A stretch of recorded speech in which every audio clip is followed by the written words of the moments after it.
ഓഹരി വിപണിയിലേക്ക് വരാം. നേരത്തെ നമ്മൾ പറഞ്ഞ പോലെ അമേരിക്ക എടുത്ത തീരുമാനം അത് ഓഹരി വിപണിയെ ബാധിക്കുന്നതാണ്. ഇപ്പോൾ 300 പോയിന്റിലേറെ ഉള്ള ഇടിവ് കഴിഞ്ഞ ഒരു 2-3 മാസങ്ങൾക്കിടെയുള്ള ഏറ്റവും കൂടിയ ഇടിവാണ് ഇപ്പോൾ രേഖപ്പെടുത്തുന്നതെന്നാണ് മനസ്സിലാക്കുന്നത്. ഹിമ ഹരിദാസ് വിവരങ്ങളുമായി നമുക്കൊപ്പം ചേരും. ഹിമ, എങ്ങനെയാണ് ഓഹരി വിപണിയിൽ ഇടിവ് പ്രതിഫലിക്കുന്നത്?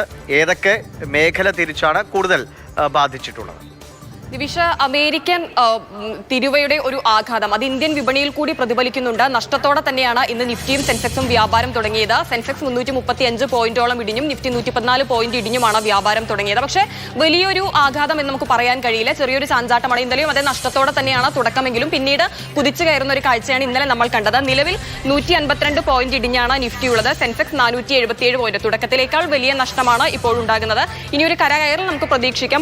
പ്രധാനമായും ബാധിച്ചിരിക്കുന്ന മേഖലകൾ എന്ന് പറയുന്നത് ടെക്സ്റ്റൈൽ, ഔഷധ, ഓട്ടോ കോമ്പണന്റ്, സമുദ്രോൽപ്പന്ന, ആഭരണ മേഖലകളൊക്കെയാണ്. സ്വർണ്ണത്തിന്റെ വിലയിൽ ഉണ്ടായ മാറ്റം ഈ ആഭരണ മേഖലയ്ക്ക് പ്രതിഫലിച്ചത് എത്രത്തോളമാണ് നമുക്കറിയാം. നമ്മുടെ രാജ്യത്ത് നിന്ന് കയറ്റുമതി ചെയ്യുന്നതിൽ ഈ സ്വർണ്ണത്തിന്റെയും വജ്രങ്ങളുടെയും ഒക്കെ കയറ്റുമതിയിൽ നമ്മൾ ഏറ്റവും അധികം ആശ്രയിക്കുന്നത് അമേരിക്കയെയാണ്. അപ്പോൾ അതിലുണ്ടായ വലിയ തീരുവ എന്ന് പറയുന്നത് അത് വലിയ രീതിയിൽ തന്നെ ബാധിച്ചിട്ടുണ്ട് നമ്മുടെ ഓഹരി വിപണിയെ കൂടി. അതോടൊപ്പം തന്നെ സമുദ്രോൽപ്പന്നങ്ങളെയും ചെമ്മീൻ കയറ്റുമതിയൊക്കെ വലിയ രീതിയിൽ നമ്മൾ ആശ്രയിക്കുന്ന അമേരിക്കയാണ്. അതും ബാധിച്ചിട്ടുണ്ട്. അതോടൊപ്പം ടെക്സ്റ്റൈൽ, തുണിത്തരങ്ങൾ നമ്മൾ അമേരിക്കയെ വലിയ രീതിയിൽ എത്തിക്കുന്നുണ്ട്. അതും അതേ നമ്മുടെ ഓഹരി വിപണിയിൽ പ്രതിഫലിക്കുന്നുണ്ട്. ഇനിയിപ്പോൾ നഷ്ടത്തോടെയാണ് തുടക്കമെങ്കിലും ഇനി കരകയറാനുള്ള സാധ്യതകളുണ്ട്. ഇന്നലെ ഇതുപോലെ ഒരു കുതിച്ചുചാട്ടമാണ് നമ്മൾ ഓഹരി വിപണിയിൽ കണ്ടത്. ഇന്നലെയും അതേ സെൻസെക്സും നിഫ്റ്റിയും നഷ്ടത്തോടെ വ്യാപാരം തുടങ്ങി, പിന്നെ കുതിച്ചുചാട്ടമായിരുന്നു. ഇനി 3 മണിയോടെ ക്ലോസ് ചെയ്യുന്നതിന് മുൻപായി ഒരു കുതിച്ചുചാട്ടം നമുക്ക് പ്രതീക്ഷിക്കാം.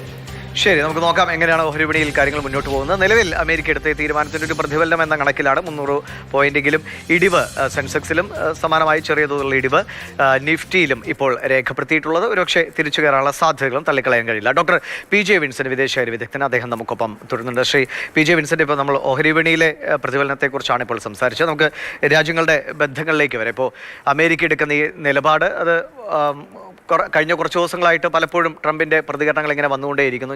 ഞാനിതാ വലിയൊരു തീരുമാനമെടുക്കാൻ പോകുന്നു എന്നൊക്കെ പറയുന്നുണ്ട്. ഇപ്പോൾ നാളെയോ മറ്റന്നാളോ ഇനി വേറെ എന്തെങ്കിലും തീരുമാനമെടുക്കുമോ എന്നൊക്കെ നമുക്ക് കാത്തിരുന്ന് കാണാം.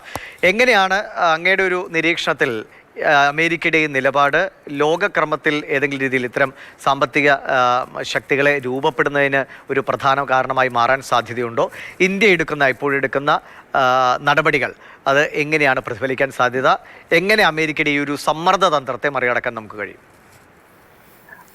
ഇപ്പൊ ലോകക്രമത്തിൽ അത് വലിയ മാറ്റമുണ്ടാക്കും. ലോകം ഒരു മൾട്ടിപോളാർ വേൾഡ് ആയിട്ട് മാറിക്കഴിഞ്ഞു. കാരണം ലോകത്തിലെ എല്ലാ രാജ്യങ്ങളെയും കൂട്ടിയിണക്കുന്ന സ്ഥാപനങ്ങളെല്ലാം തന്നെ അമേരിക്കയുടെ മേക്ക് അമേരിക്ക ഗ്രേറ്റ് അഗെയിൻ എന്ന പ്രസ്ഥാനം ആരംഭിച്ചതോടുകൂടി തന്നെ ഇല്ലാണ്ടായി. യുണൈറ്റഡ് നേഷൻസ് അപ്രസക്തമായി, WTO ഇപ്പോൾ പ്രവർത്തനക്ഷമമല്ല, വേൾഡ് ട്രേഡ് ഓർഗനൈസേഷൻ ആണ് അന്താരാഷ്ട്ര തലത്തിൽ രാജ്യങ്ങൾ തമ്മിലുള്ള വ്യാപാരത്തെ നിർണയിക്കുകയും നിശ്ചയിക്കുകയും ചെയ്യുന്ന നിയമ സ്ഥാപന വ്യവസ്ഥയാണ്. അതിപ്പോ നോൺ ഫങ്ഷണലായി, അത് പ്രവർത്തിക്കുന്നില്ല. അമേരിക്ക ഇപ്പോൾ എല്ലാ രാജ്യങ്ങൾക്കും മേലെ നികുതി, താരിഫ്, പകരച്ചുങ്കം അങ്ങനെ ചുമത്തിക്കൊണ്ടിരിക്കുകയാണ്. അപ്പോൾ ഓരോ രാജ്യങ്ങളും സെപ്പറേറ്റ് ആയിട്ടുള്ള ഡീലുകൾ അമേരിക്കയുമായിട്ടുണ്ടാക്കണം എന്നാണ് അവർ വാദിക്കുന്നത്. ഇപ്പോൾ ഇന്ത്യ ബ്രിട്ടനുമായിട്ട് സമഗ്ര സാമ്പത്തിക വ്യാപാര കരാർ ഒപ്പുവെക്കുകയുണ്ടായി. സമാനമായ രീതിയിൽ അടുത്ത ഡിസംബറോടുകൂടി ഒരു കരാറിൽ ഒപ്പുവെക്കും എന്നാണ് കരുതുന്നത്.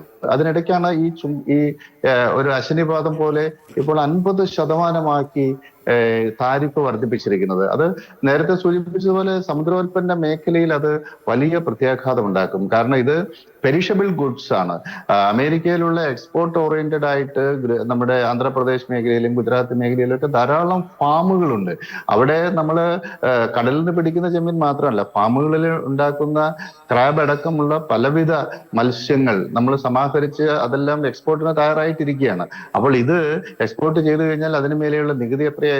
അമേരിക്കയിൽ അത് എത്തിച്ചേരുമ്പോൾ റീറ്റെയിൽ മാർക്കറ്റിലേക്ക് പോകുമ്പോൾ അതിന്റെ പ്രൈസ് ടാഗ് എത്രയായിരിക്കും? ഇങ്ങനെ ടോട്ടൽ കൺഫ്യൂഷൻ അവിടെ നിലനിൽക്കുകയാണ്.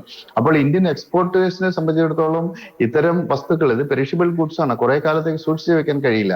ഇത് നമുക്ക് കയറ്റുമതി ചെയ്യാതിരുന്നു കഴിഞ്ഞാൽ അതുണ്ടാക്കുന്ന നഷ്ടം വലുതായിരിക്കും, തൊഴിൽ നഷ്ടം വലിയ രൂപത്തിൽ ഉണ്ടാക്കും. ഇങ്ങനെ ഇപ്പൊ ടെക്സ്റ്റൈൽ മേഖലയിലും സമുദ്രോൽപ്പന്ന മേഖലയിലും അതുപോലെ ആഭരണ മേഖല, ഇങ്ങനെ അമേരിക്കയെ നമ്മൾ ആശ്രയിക്കുന്ന പ്രധാനപ്പെട്ട മേഖലയിലെല്ലാം ഗുരുതരമായ പ്രതിസന്ധി ഉണ്ടാക്കും. അത് ഓഹരി വിപണിയിലെ ചാഞ്ചാട്ടങ്ങൾക്കും വഴിവെക്കും. ഇന്ത്യയുടെ മൊത്തം GDP ഗ്രോത്തിനെയും അത് ബാധിക്കും. പക്ഷേ ഇത് നീണ്ടു നിൽക്കുന്ന ഒരു പ്രതിഭാസമായിരിക്കാൻ സാധ്യതയില്ല.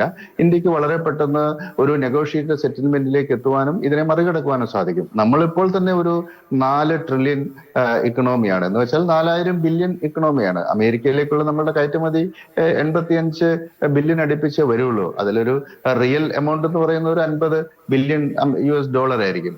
അത് വളരെ പ്രധാനപ്പെട്ട ഇന്ത്യൻ ഇക്കണോമിയെ അടിസ്ഥാനപരമായി ബാധിക്കുന്ന ഒരു എമൗണ്ട് അല്ല. അതുകൊണ്ട് നമുക്കത് അതിജീവിക്കാനൊക്കെ സാധിക്കും. വളരെ പ്രധാനപ്പെട്ട അതേസമയം അത് നിലവിൽ നമുക്ക് പ്രതിസന്ധി ഉണ്ടാക്കും, ഓഹരി വിപണിയിൽ പ്രതിസന്ധി ഉണ്ടാക്കും, നമ്മളുടെ എക്സ്പോർട്ടിനെ അത് ബാധിക്കും. പക്ഷെ ഇത് നീണ്ടു നിൽക്കില്ല എന്നാണ് ഞാൻ കരുതുന്നത്. കാരണം അമേരിക്കയെ ഇന്ത്യ ആശ്രയിക്കുന്നത് പോലെ അമേരിക്കയ്ക്ക് ഇന്ത്യയെയും ആശ്രയിക്കേണ്ടുന്ന ഒരു സാഹചര്യമുണ്ട്. അങ്ങ് പറഞ്ഞ കൃത്യമാണ്. ഇന്ത്യയിൽ നിന്ന് എത്ര കയറ്റുമതിയുണ്ട്, അതേപോലെ തന്നെ ഈ വസ്തുക്കൾ അമേരിക്കയുടെ എക്കോണമിയിലും വളരെ പ്രാധാന്യമേറിയ ഘടകങ്ങളാണ്. അദ്ദേഹം പറഞ്ഞ പോലെ അടുത്ത ദിവസങ്ങളിൽ കുറച്ച് മാസങ്ങളൊക്കെ ഒരുപക്ഷെ നമ്മുടെ സാമ്പത്തിക നിലയെ ബാധിച്ചേക്കാം. പക്ഷേ അതിവിദൂരമല്ലാത്ത ഭാവിയിൽ തന്നെ ഇന്ത്യക്ക് അതിനെ മറികടക്കാൻ കഴിയുമെന്നാണ് ഇപ്പോൾ വിദഗ്ധരൊക്കെ തന്നെ പറയുന്നത്.